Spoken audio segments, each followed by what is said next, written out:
juróon na li nga xam ne moo di coow et dernière suñu dernière interview dem na ba jàpp ni ci nga xam ne moo di Maître Bamba c'est un choix politique waaye moom mi ngi préciser que ni li mu bëgg indi mooy l'ordre le civisme et la tranquillité politique ak public maanaam yi fi daal di tranquille ordre ñëpp daal di teg si Rajo Diop daal la woote Karim noo ko daal di jàngale. loolu indi ko da ko fay fekk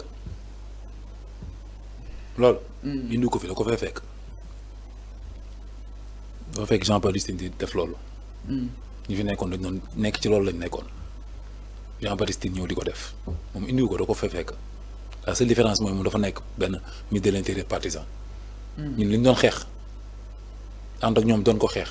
ministre de l'intérieur kii dañu doon xeex pour avoir un ministre de l'intérieur boo xamante ne nii il sera un arbitre boo xam ne farul fenn il n'est pas partisan xëy na loolu lañ dindi def li ñu doon xeex ñun. li ñu doon bañ ñoom lañ indiwaat ñoom.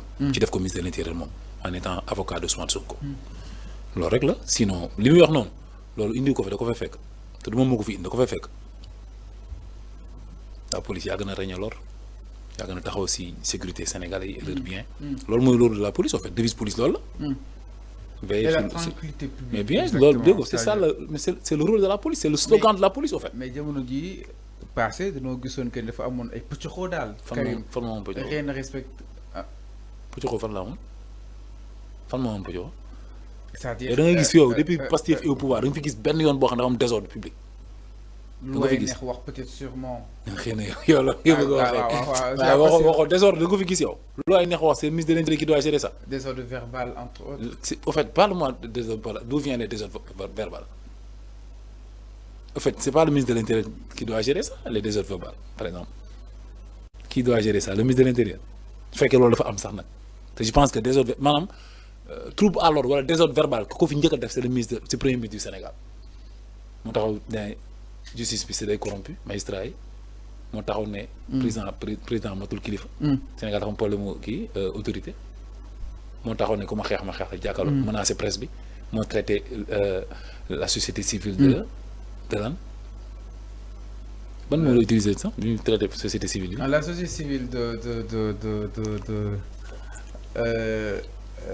nous y reviendrons. ok man fàtte naa moo bi laa fàtte exactement moo bi laa fàtte waaw exactement donc fekkee désordre pour ngay bëgg a wax wala boog ay wax yu ëpp wala je sais pas comment on dit ça en réalité loolu Ousmane Sonko moo ko fi def te léegi Maître Bamba Cissé du moom mooy ñëw pour régner loolu da ko fi fekk tu vois ce que je veux dire léegi nag en réalité son rôle il doit savoir lan mooy rôle am moom ñun liñ leen di xamal ñoom ñu xam ko xam nga mooy lan mooy maanaam tey xam nga dañoo ñëw fexe nañ ba jël ay nit yoo xam ni ils font partie de def leen ñu nekk ci points yi gën a stratégique points yi nga xam ne moo gën a mooy gérer tout ce qui est élection. c'est le ministère de souveraineté.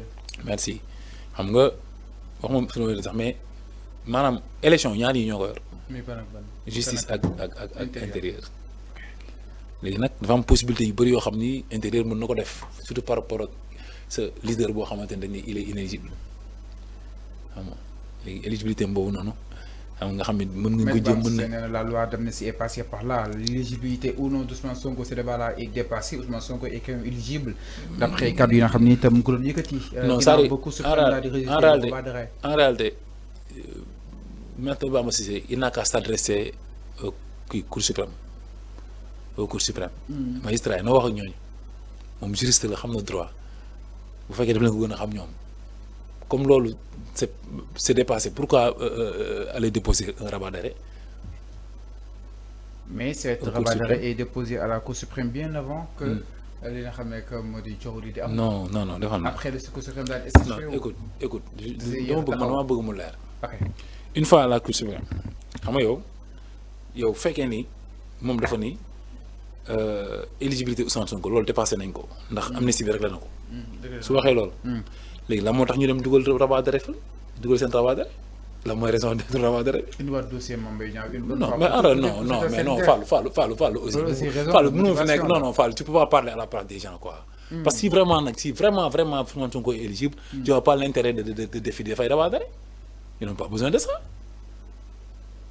donc mais nañu wax dëgg rek yow mën nga falu toujours de mais Sonko maanaam mënta bokk ci ay élections il a été condamné une condamnation définitive loolu kay gënuma la ko xam koy xanaa leneen ngay wax.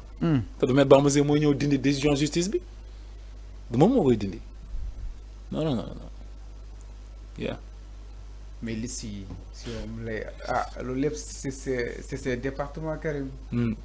baax na léegi en tout cas restons de voir la suite. donc da nga jàpp ni il est venu pour régler yenn. non loolu man mënu ma ko jàpp en tout cas ñun on les a à l'œil en réalité ils sont que des politiques et nous on est là nous on n'est pas des politiques nous sommes là pour le peuple nous sommes des lanceurs d'alerte nous sommes la société civile on les a à l'œil le gouvernement et ses alliés je sais pas quoi. alors Karim ñu ne ñoo gagné booral doo war a téye li nga xam ne moo di l'appareil d'État à un moment donné Ousmane Sonko bi waxoon nga ni bàyyi leen mu gouverner ma ni kon ces temps-ci ñu koy jox mu gouverner.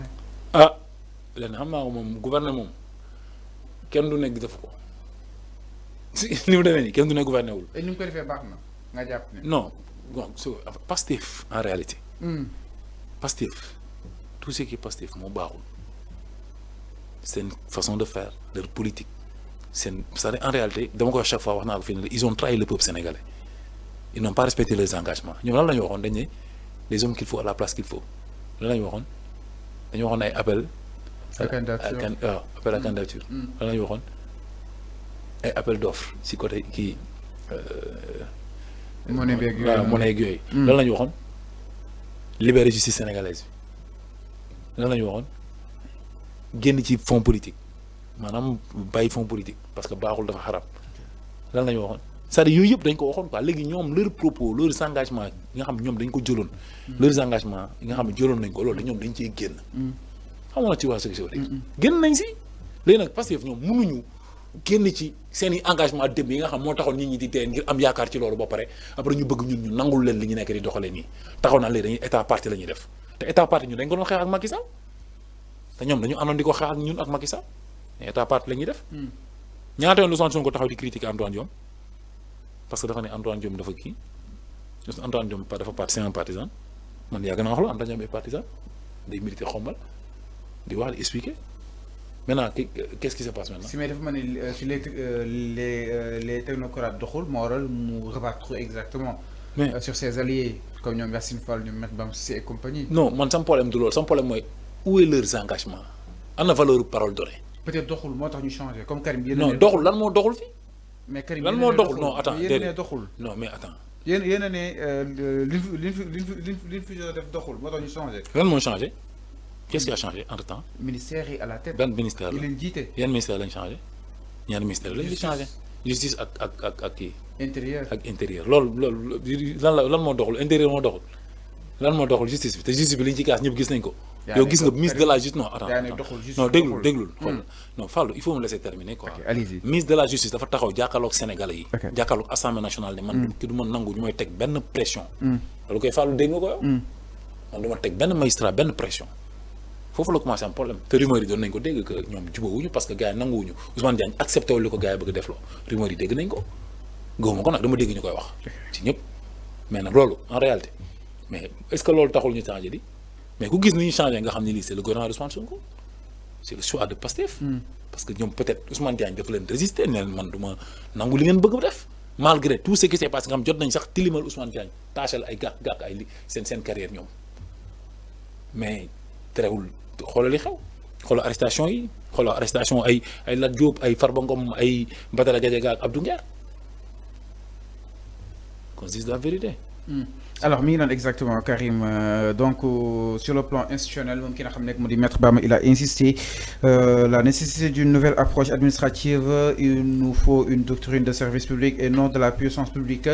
Le droit administratif a évolué d'un droit de la puissance publique. Il est devenu un droit du service public, c'est-à-dire un service public au bénéfice de tous les Sénégalais. Donc il a pris fonction aujourd'hui. Bonne chance à lui ki nga xam ne moo di justement Maître Bamba. Alors